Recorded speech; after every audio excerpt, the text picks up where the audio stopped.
এই মোহাম্মদপুরে আমার শৈশব কেটেছে, আমার কৈশোর কেটেছে, আমার যৌবনকাল পুরাটাই মোহাম্মদপুরে কেটেছে।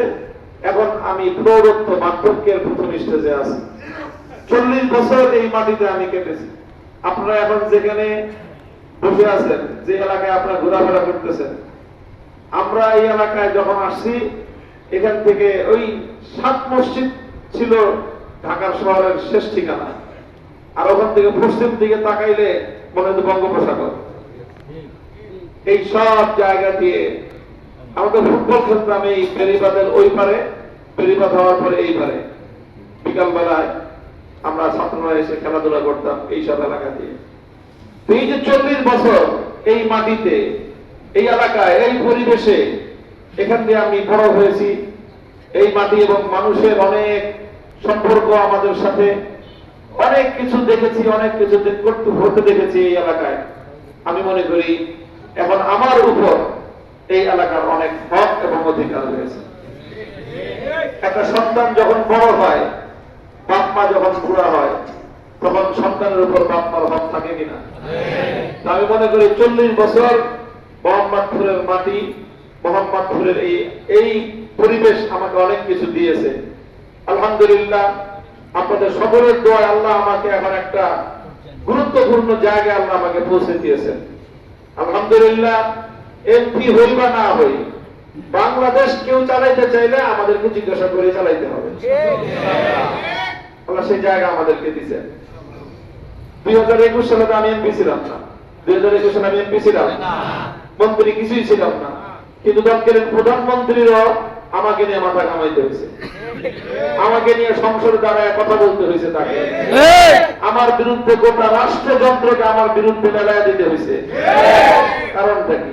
কারণ আমি একটা ফ্যাক্টর। এই জন্য তো আমি মনে করি এটা আমার একার না, এটা বাংলাদেশের আলেম সমাজের একটা সম্মিলিত অর্জন। তো কাজেই এই যে আল্লাহ আমাকে একটা সুযোগ দিলেন, আমি মনে করি এই সুযোগ দিয়ে মোহাম্মদপুরের মাটি এবং মানুষের খেদমত করা এখন আমার দায়িত্ব। শুধু মোহাম্মদপুরের না, মোহাম্মদপুরের পাশাপাশি এই দেশের জন্য, ইসলামের জন্য আমার কিছু করা দরকার। আমি, আপনারা জানেন, যারা সোশ্যাল মিডিয়া দেখেন, তারা ইউটিউবের, ফেসবুক ভরা আমার আলোচনা, আমার বয়ান আছে। সারা দেশের প্রত্যেক জেলায় জেলায় আমি আলোচনা করি, মাহফিল করি, সমাবেশ করি, সম্মেলন করি। আমি যে সেখানে কথা বলি, কি কথা বলি? আমি অন্যায়ের বিরুদ্ধে কথা বলি, অবিচারের বিরুদ্ধে কথা বলি, জুলুমের বিরুদ্ধে কথা বলি, শোষণের বিরুদ্ধে কথা বলি, ইসলামের পক্ষে, দেশের পক্ষে, মানবতার পক্ষে আমি কথা বলি। তো এখন আমাকে অনেক শুভানুধ্যায়ী বন্ধু বান্ধবরা বলছে, এই কথাগুলি যেগুলি আপনি মাঠে মঞ্চে বলেন, এই কথাগুলি এখন সময় এসেছে জাতীয় সংসদে বলা। তো আমার কাছে মনে হয় যে না, আমাকে আল্লাহ যে শক্তি দিয়েছেন, যে সামর্থ্য দিয়েছেন, সেটা দিয়ে সত্যের পক্ষে, ইসলামের পক্ষে, দেশের পক্ষে জাতীয় সংসদে আমার কথা বলার জন্য চেষ্টা করা উচিত। সেই জায়গা থেকেই আমি নিজেকে দেশের সেবার জন্য, ইসলামের খেদমতের জন্য এবং বিশেষ করে মোহাম্মদপুরের মানুষের খেদমতের জন্য আমি জাতীয় সংসদ নির্বাচনে নিজেকে একজন প্রার্থী হিসেবে আপনাদের সামনে আমি পেশ করতেছি। আমি রিকশা মার্কা নিয়ে, আমার দলের প্রতীক হলো রিকশা, গরিব মানুষের, মেহনতি মানুষের প্রতীক রিকশা। এই প্রতীক নিয়ে আমি নির্বাচনী প্রতিদ্বন্দ্বিতায় অবতীর্ণ হয়েছি। আমার আত্মবিশ্বাস যে মোহাম্মদপুরের যে সমস্যাগুলো আছে, মোহাম্মদপুরের বড় বড় কয়েকটা সমস্যা, সন্ত্রাস মোহাম্মদপুরের নাম্বার 1 প্রবলেম। আমাদেরকে একজনের মাধ্যমে আমি শুনেছি, মোহাম্মদপুর থানার একজন পুলিশ অফিসার বলেছে, 3-4টা জেলা মিলে যে পরিমাণ সন্ত্রাসী থাকে, মোহাম্মদপুর এক থানায় তার চেয়ে বেশি সন্ত্রাসী।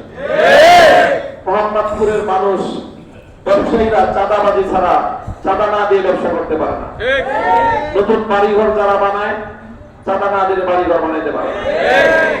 এই যে সুইচ গেট থেকে রায়বাজার পর্যন্ত কিশোর গ্যাং, ঢাকার শহরের ত্রাস, আর এরপরে তো আছেই মাদকের আখড়া, বিভিন্ন পয়েন্টে পয়েন্টে বিহারি গ্যাং। যেখানেই গরিবদের আবাসস্থল, সেখানেই এই সকল মাদকের আখড়া দিয়ে সমাজটাকে ধ্বংসের দ্বার প্রান্তে উপনীত করা হয়েছে। এই বেড়িবাঁধ হয়েছে সেই 90-এর দশকে, বেড়িবাঁধ হয়েছে সেই 93-94 সালে। আজকে 30 বছর পার হয়ে গেছে, এখনো বেড়িবাঁধের সেই পরিমাণ উন্নতি হয় নাই। এখান দিয়ে লক্ষ লক্ষ মানুষ যাতায়াত করে, প্রতিদিন রাত্রে অসহনীয় যানজট লেগে থাকে। অথচ এই সময়টা ঢাকার অন্যান্য এলাকায় অনেক উন্নতি হয়েছে। এতদিনে বেড়িবাঁধের এই উপর দিয়ে এক্সপ্রেস ওয়ে অথবা ফ্লাইওভার হয়ে যাওয়ার কথা, সেই বেরিয়ার ঘুরে চলে গেছে মেট্রো রেল স্টেশন। অথচ মোহাম্মদপুরের এই এলাকা দিয়ে স্টেশন, কোন মেট্রো রেলের কোন একটা স্টেশনের কোন প্ল্যান নেই। এই যে বড় বড় কাজগুলো, এগুলো যদি মোহাম্মদপুরে আনতে হয়, তাহলে ওরকম ভেড়া মরা লোক লাগবে রে ভাই। এই তুলতুলা নরম মানুষ দিয়ে কাজ হবে না। সোনার চামচ মুখে নিয়ে যারা জন্ম নিয়েছে, এই জাতীয় লোক দিয়ে কাজ হবে না। আন্দোলন সংগ্রাম করার মতো, অধিকার আদায় করার মতো সেরকম সাহসী লোকের প্রয়োজন। আমি মনে করি আলহামদুলিল্লাহ, আল্লাহ পাক রব্বুল আলামিন আমার অতীত জীবনের রেকর্ড আপনাদের সামনে আছে, দেশের সামনে আছে, বিশ্ববাসীর সামনে আছে। আমার আত্মবিশ্বাস, দৃঢ়ভাবে আমি বিশ্বাসী যে আমি মোহাম্মদপুরের মানুষের জন্য সেই কাজ করতে পারবো যেটা অন্য সাধারণ দর্জনের পক্ষে করা সম্ভব না।